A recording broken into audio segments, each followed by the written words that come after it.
culto, denominado culto de missões. Eu quero trazer uma palavra para os irmãos dirigido a missões. Amém?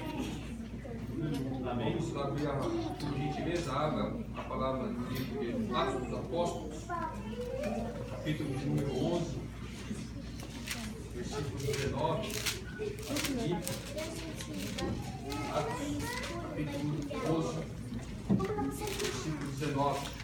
Essa oportunidade também eu quero agradecer primeiramente ao Deus, nosso Pai, que tem nos concedido essa oportunidade de estar ministrando a tua palavra, também ao dirigente, Pedro Elmo, que tem nos confiado essa tribuna para fazermos menções dessa palavra, também os demais irmãos, companheiros, que Deus continue nos abençoando. Atos, capítulo 11, versículo 19, diz assim: Então os foram dispersos por causa da tribulação que sobreveio a Estevão, se espalharam até a Fenícia, Chipre e Antioquia, não anunciando a ninguém a palavra, senão somente aos judeus. Alguns deles, porém, que eram de Chipre e de Cirene, e que foram até Antioquia, falavam também aos gregos, anunciando o Evangelho do Senhor Jesus Cristo. A mão do Senhor estava com eles, e muitos crendo se converteram ao Senhor. A notícia a respeito deles chegou ao ouvido da igreja que estava em Jerusalém, e ouviram Barnabé e enviaram Barnabé até Antioquia. Tendo ele chegado e vendo a graça de Deus, alegrou-se e exortava a todos que com firmeza de coração permanecessem no Senhor, porque era homem bom, cheio do Espírito Santo e de fé, e muita gente se uniu ao Senhor. E partiu Barnabé para Tarso, à procura de Saulo. Tendo-o encontrado, levou-o para Antioquia. E por um ano se reuniram na igreja e ensinaram numerosa multidão. Em Antioquia foram os discípulos pela primeira vez chamados cristãos. Amém? Até aqui os irmãos podem tomar o vosso assento, glorificando e exaltando ao nome do Senhor. Meus irmãos, confesso que eu tinha dois textos, tinha duas palavras para ministrar nessa noite, mas Deus confirmou essa palavra. Então, eu quero ser obediente à voz do Espírito Santo, eu quero ser obediente a Deus, eu quero ministrar nesse texto. E eu quero ministrar sobre o tema, uma igreja missionária. Os irmãos podem repetir comigo, uma igreja missionária. Nós vamos ver as características de uma igreja missionária. Amém? Então aqui, nós vemos aqui na introdução, aqui, onde eu comecei, no versículo 19, que eles foram dispersos por causa da tribulação. Veja só que já foi lido nessa noite, Atos capítulo 1, versículo 8, que eles tinham a promessa de receber o Espírito Santo de Deus. E para que depois que eles recebessem a promessa, eles seriam testemunhas de Jesus Cristo. Mas veja só que a igreja ela recebeu a promessa da parte de Deus. Deus cumpriu aquilo que ele tinha falado. Mas a igreja ficou ali em Jerusalém somente. Eles não saíram. A primeira saída aparece em Atos capítulo 7, 8, ali, com a vida de Filipe. Ele vai até Samaria e ali ele começa a fazer uma grande obra ao Senhor. E aí, ouvindo os apóstolos que se estavam em Jerusalém, eles desceram até Samaria para ver o que estava acontecendo. E eles viram a grande obra que Deus estava fazendo. Tudo isso começou por causa da dispensação, por causa da tribulação que houve naqueles dias. Então, dessa forma, também aqui foi nesse texto. Veja só que eles estavam acomodados em Jerusalém. Eles não estavam mais fazendo a obra de Deus, eles não estavam saindo, eles não estavam pregando. Eles já estavam acomodados ali somente em Jerusalém. Os apóstolos reunidos ali recebiam as pessoas, evangelizavam elas aceitavam Jesus, eram batizadas com o Espírito Santo e ficavam ali. E esse não era o propósito de Deus. O propósito de Deus era que a sua palavra seria semeada até os confins da terra, já foi dito nessa noite. Então precisava de haver algo da parte de Deus, Deus precisava mover alguma coisa, Deus precisava fazer alguma coisa para motivar aqueles cristãos daquela época. Será que Deus precisa fazer algo nos dias de hoje também? Será que precisa levantar alguma perseguição? Será que precisa levantar alguma coisa para que nós venhamos a sair? Esse é o momento que nós refletimos o que nós temos feito em prol do Evangelho. Até onde nós temos ido pregar. Mas nós não podemos sair de qualquer maneira, nós não podemos sair de qualquer jeito.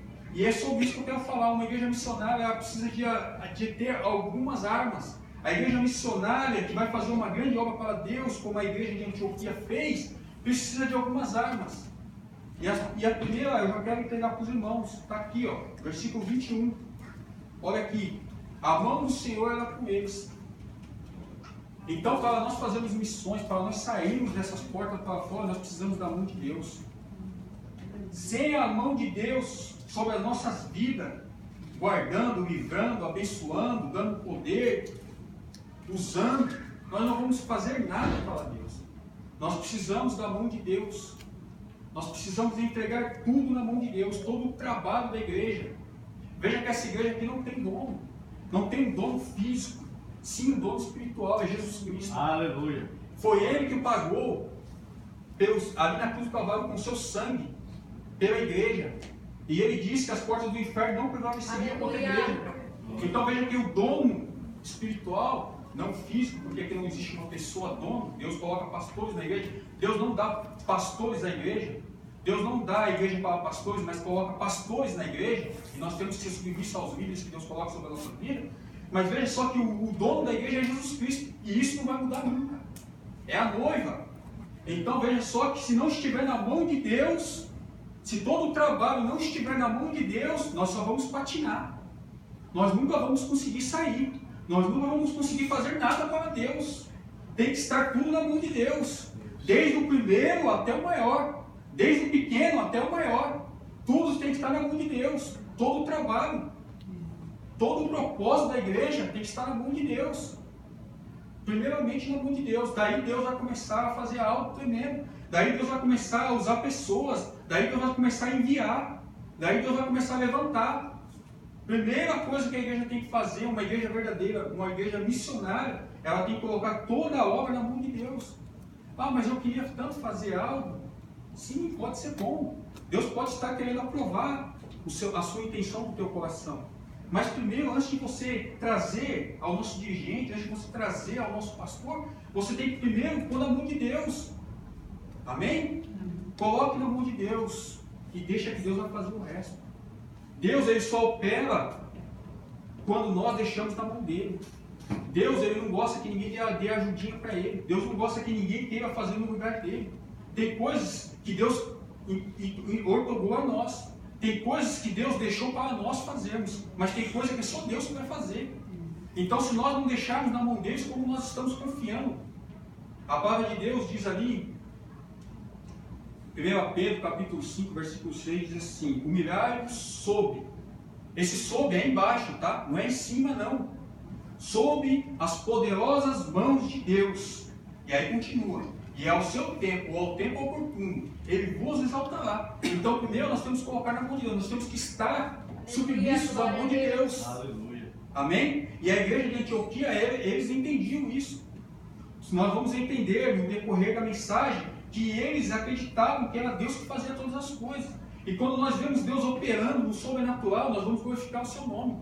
Nós vamos saber que não cabe a mim e a você a fazer as coisas que só Deus pode fazer. Se levantar um endemoniado nessa noite, quem é que vai libertar ele? Quem é que vai curar ele? Quem é que vai trazer? É Deus. Porque o sobrenatural é só Deus que opera. Se tiver alguém enfermo nessa noite, quem é que vai curar ele? É Deus. Se Deus batizar alguém, não é porque eu preguei que ele foi batizado. Não foi porque eu pus a mensagem que o irmão foi batizado. Não, foi porque Deus quis batizar ele. Então as mãos de Deus têm que estar operando na igreja. A igreja missionária precisa da ajuda de Deus. A igreja missionária precisa da mão de Deus. Porque eu e você somos carne. A palavra de Deus diz que nós somos pó. Nós não somos nada. A palavra de Deus diz que nós somos igual verme. Então veja só, se dependesse de mim e de você para nós fazermos alguma coisa, para nós fazer algo grandioso, tadinho de nós, coitadinho de nós, se não fosse a mão de Deus sobre nós, se não fosse a mão de Deus poderosa operando no sobrenatural, nós não teríamos condição nem de chegar, não teríamos condição nem de entrar nessas portas para dentro, quanto mais sair, quanto mais pegar o evangelho lá fora, porque pegar o evangelho aqui dentro é muito fácil. Pregar, falar de Jesus aqui dentro da igreja, onde só tem crente reunido, é fácil. Essa tarefa é muito fácil. E era isso que a igreja de Jerusalém estava fazendo. Os apóstolos reunidos pregavam o Evangelho. As pessoas viam, ouviam o Evangelho, aceitavam Jesus, eram batizados com o Espírito Santo e ficavam ali. Dessa forma era fácil para a igreja primitiva. Mas Deus queria que eles saíssem. Aleluia. Deus queria que eles se operassem lá fora.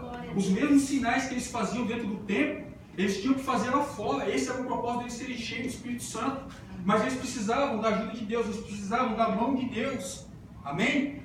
Então agora vamos para o segundo ponto. Além deles entregarem tudo na mão de Deus e eles precisarem da mão de Deus, eles dependiam da graça de Deus. Veja só que quando Barnabé chegou, ele viu ali, versículo 23, e tendo ele chegado e vendo a graça de Deus, veja só que a igreja de Antioquia, ela entregava tudo na mão de Deus e ainda ela recebia a graça de Deus. Para nós fazermos missões, nós temos que ter a graça de Deus. É como eu estava dizendo, pregar aqui dentro é fácil, agora eu vou pregar lá fora. Lá fora você vai encontrar todo tipo de pessoas. Lá fora você vai encontrar pessoas revoltadas. Lá fora você vai encontrar pessoas que usam droga. Lá fora você vai encontrar pessoas que se prostituem. Lá fora você vai encontrar pessoas que ainda têm hábitos ruins. Pessoas que fazem tanta coisa que nós nem imaginamos. Então nós precisamos da graça de Deus para lidar com essas pessoas. E a igreja de Antioquia tinha. Veja, quando Barnabé chegou, eles não questionavam. Mas o que você veio fazer aqui? Você não é lá de Jerusalém? Por que você veio aqui? Seria a mesma coisa se nós víssemos outra igreja pregando o Evangelho e nós fôssemos até lá. Esse campo aqui é nosso. Tacaoca é nosso. Você não pode pregar o Evangelho aqui não.